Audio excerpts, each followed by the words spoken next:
Fala galera, beleza? Aqui é o Gustavo, espero que todos estejam bem. Vamos fazer hoje aqui um review de um livro muito bom, tá? Que é o Fé e Confissão, Como Ativar o Poder de Deus em Sua Vida, do Charles Capps. Esse livro, a lombada tá aqui, a Charles Capps, Fé e Confissão, da editora Rema. Vamos dar uma olhada na quarta capa. Ó, libere o poder de Deus em sua vida. Vou dar uma lida aqui para que vocês compreendam o conteúdo do livro, tá? Os princípios de fé e confissão dados por Deus liberam o sobrenatural para trabalhar para você. A provisão espiritual, física e financeira que vem da parte de Deus está disponível a todo cristão, mas você precisa entender os métodos que Deus estabeleceu para o seu sucesso. Nesta visão profunda sobre a palavra de Deus, Charles Capps revela como liberar a bondade do Senhor em nossa vida. Ele descreve claramente como o ato de declarar a verdade da palavra de Deus, mesmo em tempos difíceis, coopera com a nossa fé para trazer vitória em qualquer circunstância. Confessar o que Deus disse na sua palavra com um coração cheio de fé promoverá sua intervenção sobrenatural. O equilíbrio entre a fé e a confissão, trabalhando juntas, é essencial para vivermos a vida abundante que ele nos prometeu. Charles Capps também explica como a lei da fé opera, a diferença entre confessar e mentir, como receber a provisão de Deus, como usar a sabedoria quando agimos pela fé, como os médicos e a medicina trabalham com a fé para a cura. Deus tem a resposta para cada problema que você possa enfrentar, mas entender como suas leis espirituais trabalham pode significar a diferença entre a vida e a morte. Descubra as verdades importantes de fé e confissão que trarão vitória à sua vida. Está aqui o logo da Rema Brasil. Essa versão também está disponível em e-book. E aqui a gente tem o QR Code do livro, tá? Aqui... será que é? Deixa eu ver. Tá parecendo um código de barras, tá? Deixa eu ver se tem aqui dentro. Bem, continuando. Eu vou chegar onde eu quero chegar, tá? Aqui a gente tem um livro em capa fosca. Um livro com orelhas, tá? Aliás, bem bonito, bem feito. Livro em papel amarelado, aquele papel pólen bem bom, uma ótima diagramação, muito boa mesmo, tá? Uma letra não é grande, tá de pequena para média, só que a impressão é muito boa, a diagramação é muito boa, então não é difícil da gente ler, tá? Eu vou dar uma lida aqui agora também, para vocês saberem quem foi Charles Capps, tá? Charles Capps foi um fazendeiro aposentado, produtor de terras e pastor que viajou por todos os Estados Unidos compartilhando a verdade da palavra de Deus. Em meados de 1990, Deus deu a Charles a missão de ensinar os eventos do fim dos tempos e a revelação da vinda do Senhor. Além de escrever diversos livros, muitos deles best-sellers, seu ministério chegou a ter um programa de rádio nacional diário e um programa semanal chamado Conceitos da Fé. Após ensinar em seminários bíblicos por mais de 30 anos, compartilhando como os cristãos devem, ou melhor, como os cristãos podem aplicar a palavra às circunstâncias da vida e viver vitoriosamente, ele foi promovido ao céu em 23 de fevereiro de 2014. Está perto de completar 10 anos, né? Hoje é dia 13, faltam 10 dias. Acima de tudo, Charles Capps foi um homem íntegro, que vivia de acordo com o que pregava e exerceu grande influência entre os cristãos com seus ensinamentos. Vamos aqui abrir o livro, ó. Aqui a gente tem a folha de rosto. A folha de rosto completa. Essa minha versão aqui é de 2022, primeira edição.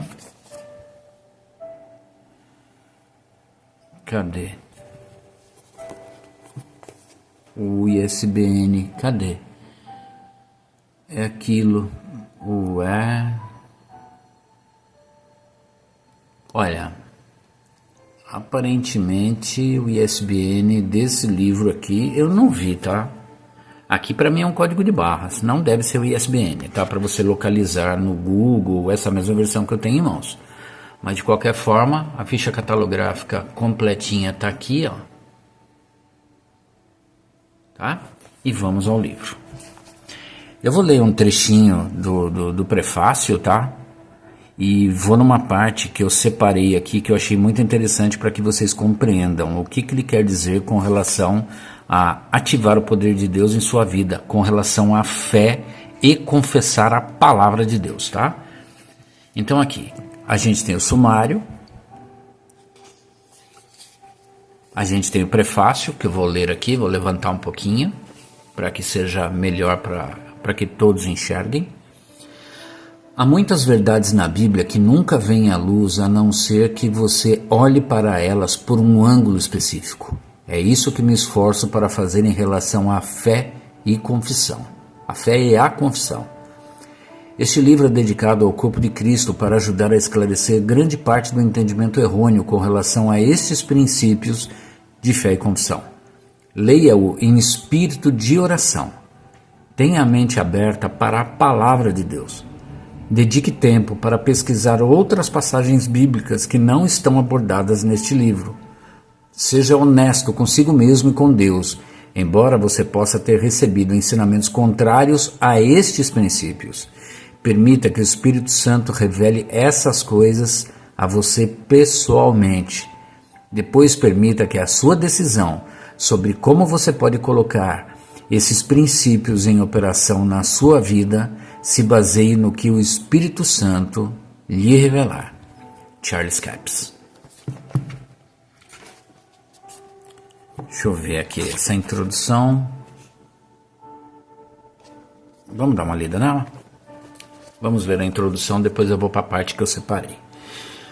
Muito tem sido dito sobre fé e confissão. Muito tem sido ensinado, mas muitas coisas têm sido mal compreendidas.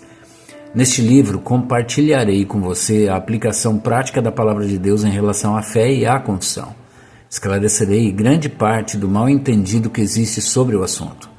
Quero que você entenda que há um equilíbrio na mensagem da fé. Equilíbrio não é algo ruim. Às vezes, as pessoas ficam incomodadas quando ouvem a palavra equilíbrio. Pensam que estou falando sobre misturar a fé com um pouco de incredulidade. Mas não é isso que quero dizer. Quando falo equilíbrio, estou falando sobre não ir tão longe em uma direção, a ponto de cair em uma vala à direita ou à esquerda, e sim manter tudo equilibrado em relação à palavra de Deus. Ao estudarmos a fé e a confissão, vamos dizer algumas coisas que ficaram sem ser ditas com relação à mensagem da fé. Vamos falar sobre como aplicar os princípios de fé e sobre como operar em fé de acordo com a palavra de Deus. Quando a fé foi ensinada, algumas pessoas passaram mensagem que pensaram ter ouvido, mas elas só entenderam parte dela. Algumas delas caíram na vala do lado direito da estrada e outras caíram do lado esquerdo, mas Deus nos deu princípios que farão com que atravessemos vitoriosamente os problemas da vida. Estes são princípios de fé e os princípios da confissão e não apenas fórmulas. Se você quiser entrar no ministério, quero adverti-lo. Tome cuidado com a maneira de apresentar a fé e a confissão. Provérbios diz isso assim: a doçura no falar aumenta o saber. Provérbios 16, 21. Vi muitos jovens ministros que abraçaram a mensagem da fé e tinham uma boa mensagem para transmitir, mas a sua atitude, a arrogância e a maneira de eles a apresentarem afastaram tanto as pessoas que elas absolutamente não quiseram ouvir. O problema não estava no que eles disseram, foi a maneira de eles dizerem isso. Não seja tão arrogante acerca de uma verdade a ponto de afastar a todos. Você precisa ministrar às pessoas no nível em que elas estão.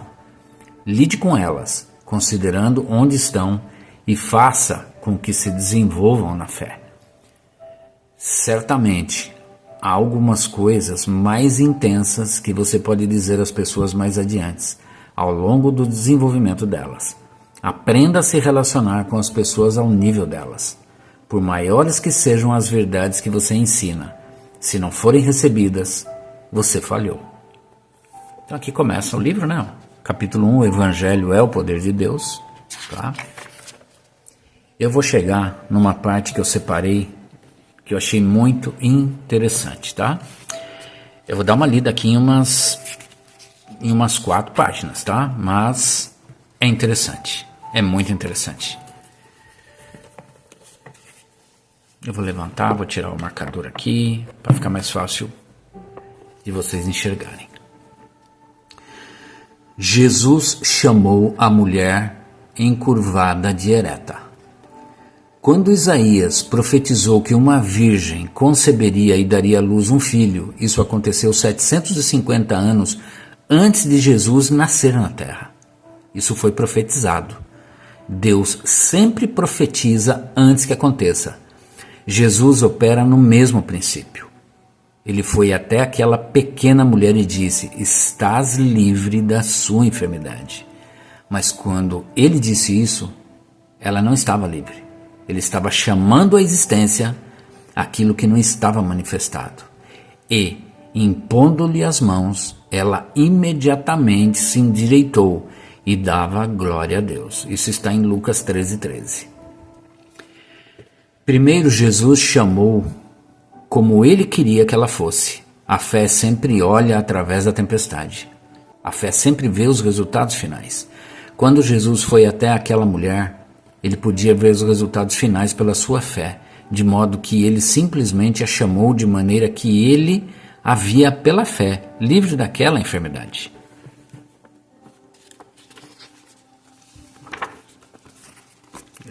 Deixa eu me organizar aqui. Vamos ver a história de Lázaro de Betânia em João 11. Mandaram, pois, as irmãs de Lázaro dizer a Jesus: Senhor, está enfermo aquele a quem amas. Ao receber a notícia, disse Jesus: esta enfermidade não é para a morte, e sim para a glória de Deus, a fim de que o Filho de Deus seja por ela glorificado. João 11, 3 e 4. Jesus disse: esta enfermidade não é para a morte. O que você vai fazer com essa declaração? Pois ao ler mais adiante, você verá que Lázaro morreu. Jesus chamou o morto de vivo. Jesus disse que aquela enfermidade não era para a morte, mas para a glória de Deus, para que o Filho de Deus fosse glorificado por ela. Alguns dizem: Jesus disse que Lázaro estava doente e morreu para que Deus fosse glorificado. Não era a vontade de Deus, ou melhor, não era a vontade de Deus que Lázaro ficasse doente, nem era a vontade de Deus que Lázaro morresse. Deixe-me mostrar porque você não pode interpretar esse versículo como querendo dizer que a doença ou a morte fossem para a glória de Deus. Uma das regras de interpretação é que, sempre que possível, interpretar um versículo literalmente. Mas você não pode interpretar o versículo 4 literalmente. Se você fizer isso, você faz de Jesus um mentiroso. Mas há uma diferença entre uma mentira e uma confissão, ou chamar à existência as coisas que não são. Se você interpretar este versículo literalmente, então você teria de dizer que Jesus mentiu. Mas a mentira é pecado, e a Bíblia diz que não havia pecado nele. Então temos de olhar o ocorrido por um ângulo diferente. Ele chamou os resultados finais à existência.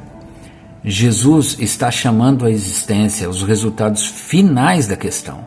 Ele disse que o resultado final não seria a morte, mas que os resultados finais de toda essa situação glorificariam a Deus. A glória que Deus recebeu veio quando Lázaro ressuscitou dos mortos, não quando ele esteve doente, nem quando ele morreu. Nem a doença, nem a morte glorificaram a Deus. A ressurreição glorificou a Deus. Deus ressuscitou dos mortos. Se fosse a vontade de Deus que Lázaro morresse, então Jesus destruiu a obra de seu Pai quando ele o ressuscitou dos mortos. Mas Jesus veio para destruir as obras do diabo. Isso está em 1 João 3,8. Então Jesus destruiu as obras do diabo quando ele ressuscitou Lázaro dos mortos. Se você seguir Jesus, aprenderá algo quando ele começa a se dirigir para Betânia. Jesus foi incompreendido por causa da sua confissão. Isto dizia e depois lhes acrescentou: nosso amigo Lázaro adormeceu, mas vou para despertá-lo. Disseram-lhe, pois, os discípulos: Senhor, se dorme, estará salvo? Jesus, porém, falara com respeito à morte de Lázaro, mas eles supunham que tivesse falado do repouso do sono. Isso está em João 11:13, grifo nosso. Jesus percebeu que eles o haviam compreendido mal quando os discípulos disseram: se dorme, estará salvo. Jesus estava chamando à existência o que não estava manifestado. Lázaro não estava dormindo, estava morto. E Jesus sabia que ele estava morto. O homem que o avisou levou aproximadamente um dia para chegar lá com as más notícias. Então Jesus ficou ali por mais 2 dias e depois andou até Betânia, o que levou cerca de 1 dia. A caminho de Betânia, Jesus disse: Lázaro adormeceu. O que ele estava fazendo? Estava protegendo a sua conversa para não desfazer o que ele já havia declarado no início. O resultado final não será a morte, mas os seus discípulos o entenderam mal. Jesus explicou o que era, mas chamou à existência o que não era. Jesus parou e deu uma explicação aos seus seguidores: Lázaro está morto, verso 14. É assim que a versão King James diz, mas se você ler o Novo Testamento interlinear grego-português, a palavra traduzida por morto na versão King James foi traduzida por morreu.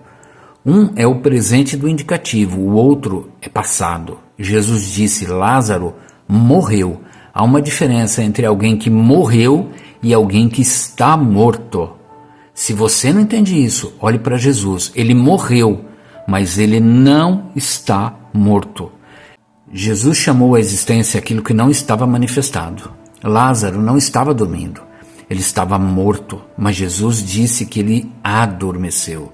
Jesus não queria admitir a morte. Isso não significa que ele a negava, ele apenas não consolidaria nada, a não ser o que ele declarou quando ouviu as más notícias. Mais uma vez, nesse princípio, Jesus não está ensinando você a ressuscitar todos os mortos.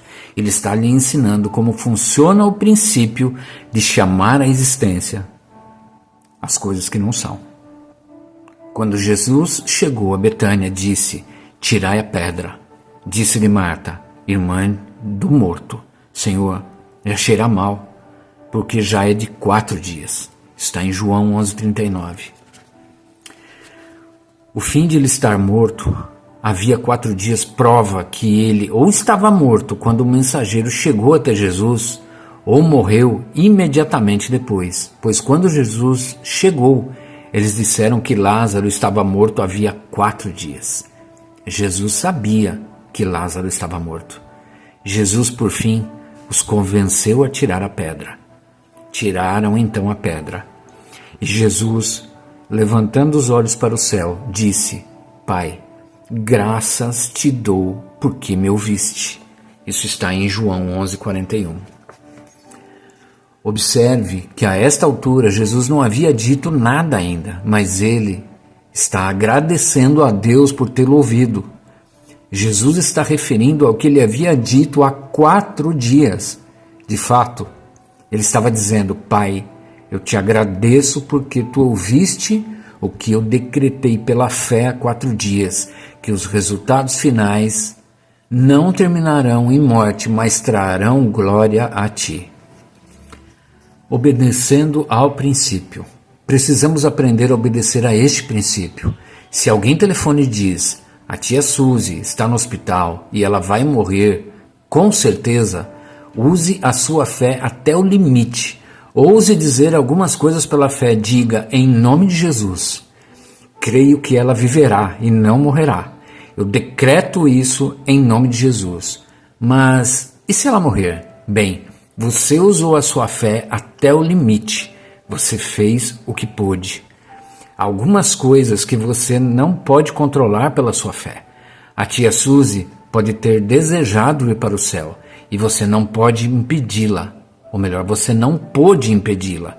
Se ela quer ir, você não deve impedi-la. Essas são algumas coisas que precisamos entender. Não se coloque debaixo de condenação para usar a sua fé. Alguém poderia dizer, mas eu orei por alguém e ele morreu. O que isso tem a ver com o assunto? É necessário que você use sua fé, mas você não pode controlar todas as situações ou todas as circunstâncias.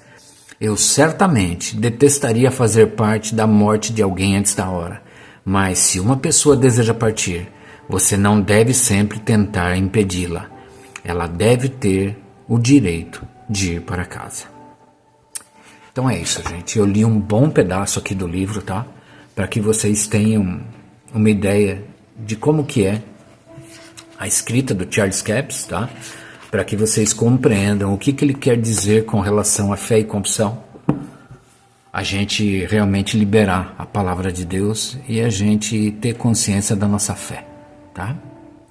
Então é isso. Chegamos ao final de mais um review. Que todos tenham uma boa tarde. Eu espero que Deus abençoe a vida de cada um de vocês.